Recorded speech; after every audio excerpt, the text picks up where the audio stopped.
채널 구독과 시청해주셔서 감사합니다. 좋은 하루 되세요. 배우 손숙 심정지로 이번 향년 78세 손수 별세?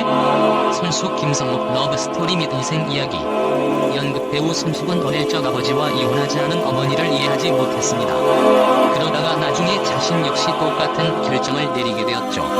물론 부부간의 문제의 원인이 다르기는 했지만 그녀 역시 이혼하지 않기 위하여 엄청난 인내와 노력이 필요했습니다. 이런 손숙 집안 내력과 더불어 손숙이 제6대 환경부 장관을 맡았다가 40일 만에 경질된 사건의 내용은 무척 흥미롭습니다. 연극 배우 겸 전 장관 손숙은 1944년 5월 13일 경상남도 밀양에서 태어납니다. 올해 78살이죠. 국민여자중학교, 국민여자고등학교, 고려대학교 문과대학 사학과 중퇴 연극 상복을 입은 엘레크라로 데뷔 오랫동안 안으로의 긴 여로. 손숙이 어머니, 아가씨와 건달들 등의 연극 무대에 섭니다. 드라마 짝, 현정아 사랑해 등과 영화 단지, 그대가 여자라는 이유만으로, 해같은 날의 오후 등의 영화에도 출연하기도 했지만 어디까지나 조합은 연극이었습니다. 그리고 후에 여성시대를 진행하면서 뛰어난 진행자로 이름을 알리게 됩니다.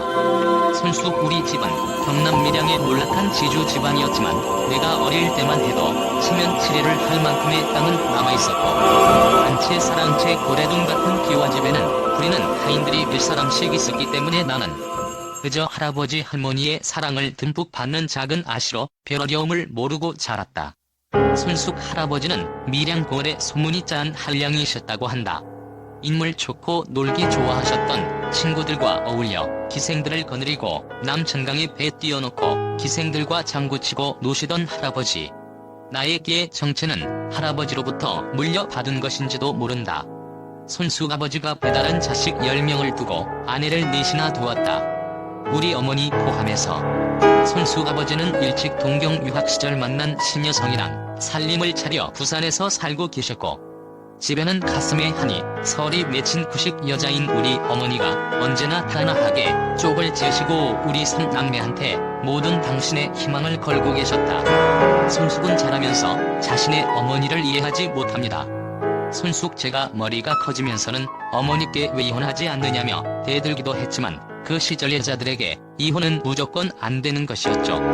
이런 문제 외에 손숙은 무척 조용한 아이로 알려집니다. 손숙 나는 어릴 때는 낯가림이 무척 심한 아이였다. 초등학교 다닐 때 담임 선생님이 나와서 노래 부르라고 하면 울기부터 했을 정도였다.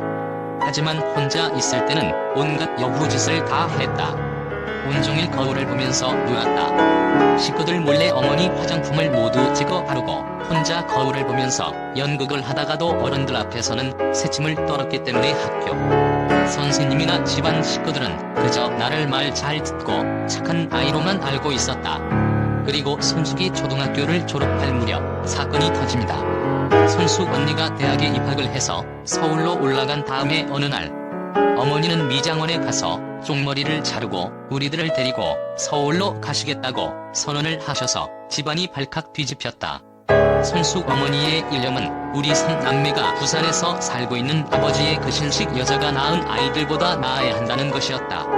그러기 위해서는 우리를 좋은 학교에서 공부시켜야 한다는 것이고 어머니의 결심은 너무나 확고해서 할아버지까지도 속수무책이었다. 손숙 종갓집 종부이고 층층시하에서 수만 번 제대로 못 쉬고 살고 있는 것처럼 보이던 어머니의 가슴속 어디에 그 같은 모진 마음이 숨어 있었는지 불가사의가 아닐 수 없다.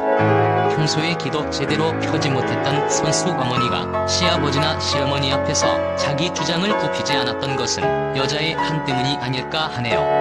이런 어른들의 복잡한 사정과는 별개로 어린 손숙은 서울로 올라가는 것에 마냥 가슴이 두근거렸을 것 같습니다. 그렇게 손숙은 고등학교를 서울에서 다니다가 연극을 접하게 됩니다.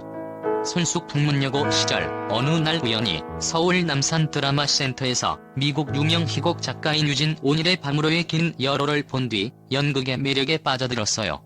그리고 전국 고교 연극 경연대회에 참가하는 교내 연극팀의 스태프로 참여하면서 조금씩 연극과 가까워지기 시작했죠.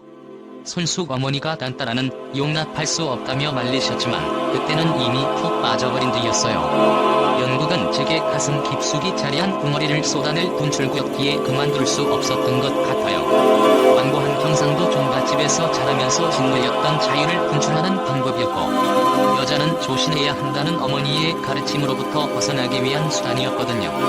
그러다가 손숙은 고대 대학교 1학년이던 1963년 개교기념 활동 공연에서 여주인공으로 발탁되어서 두각을 나타냅니다. 하지만 손숙이 본격적인 연기 인생이 펼쳐지기도 전에 손숙은 대학교 3학년을 자퇴하고 결혼을 선택합니다. 상대는 바로 선비 연극 배우 김성욱이었죠. 김성욱은 1935년생으로 손숙보다 9살 연상입니다.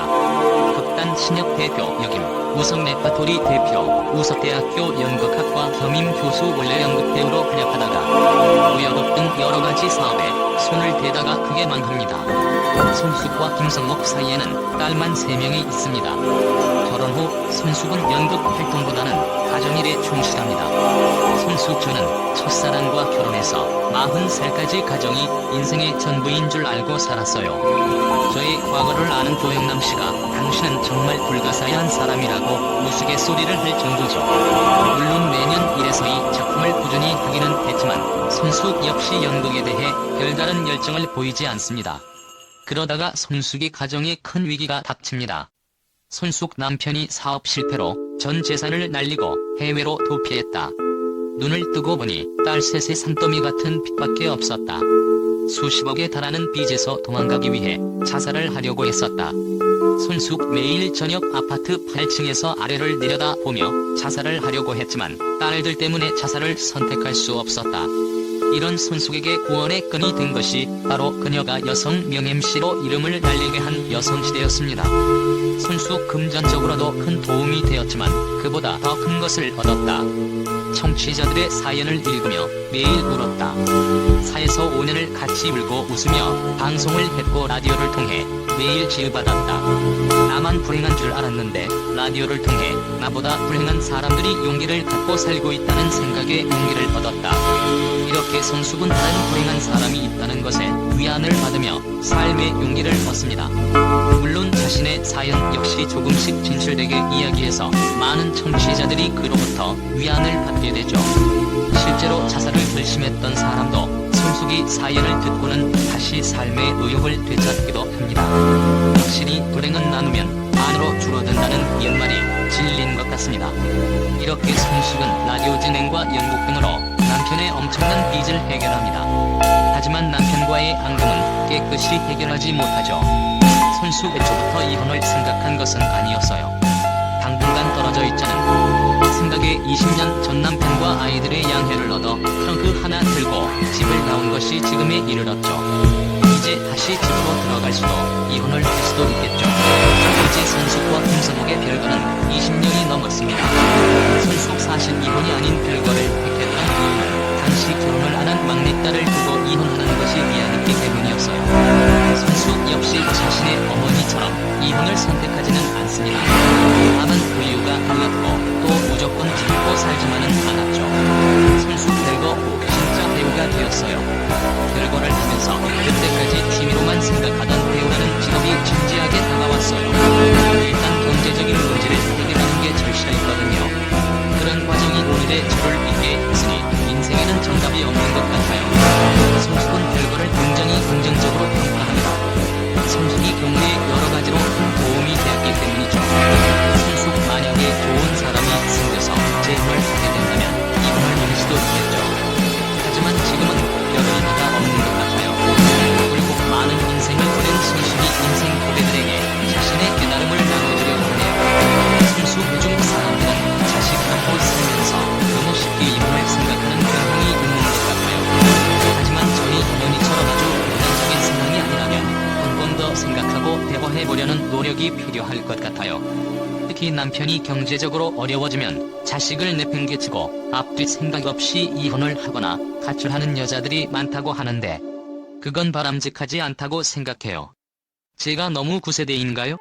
손숙 남자들의 경우 자신의 경제력이 무너지는 것을 자존심 때문에 솔직하게 인정하거나 말하지 못하고 혼자 자포자기하는 경우가 많아요. 하지만 부부가 같이 역할라도 끌면서 일할 수 있게 솔직하게 현실을 털어놓는 것이 좋고 또 남자가 여자에게 의존할 수도 있는 거 아닌가요? 확실히 손숙이 말처럼 무조건 남자가 돈을 벌고 여자는 집안일을 하는 시대는